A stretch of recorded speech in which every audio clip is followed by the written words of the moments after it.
Namamahin na kagad natin ang ating Brachypelma boehmei. Ayun. Take down kagad. Nice one. Isunod naman natin ang ating Chromatopelma cyanopubescens, ang green bottle blue. Ayun oh.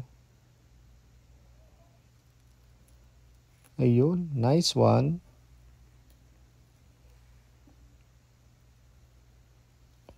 Ang lupit talagang kumain na to.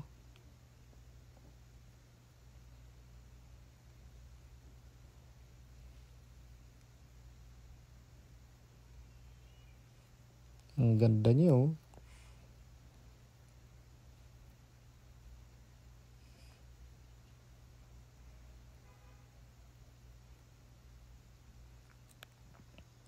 Isunod naman natin ang isa pa nating JBB.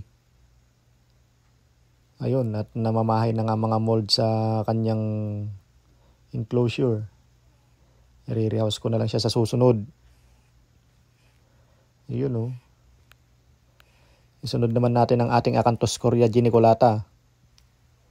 Ayun. Solid talagang takedown na to. Nice one. At ito pa ang isa. Ayun, talagang solid ang mga takedown ng geniculata na to.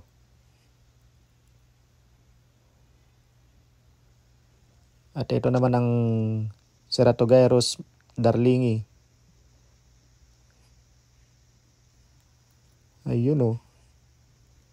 Ang lupit din ng takedown oh.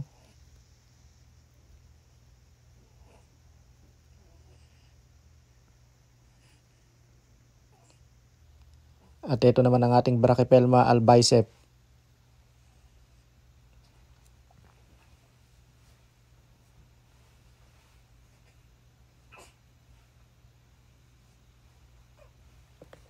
Ayun.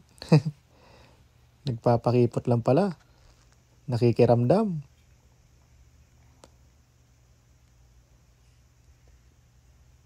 At ito ang huli natin papakainin mga lodi, ang Hapalopus sp. Columbia large.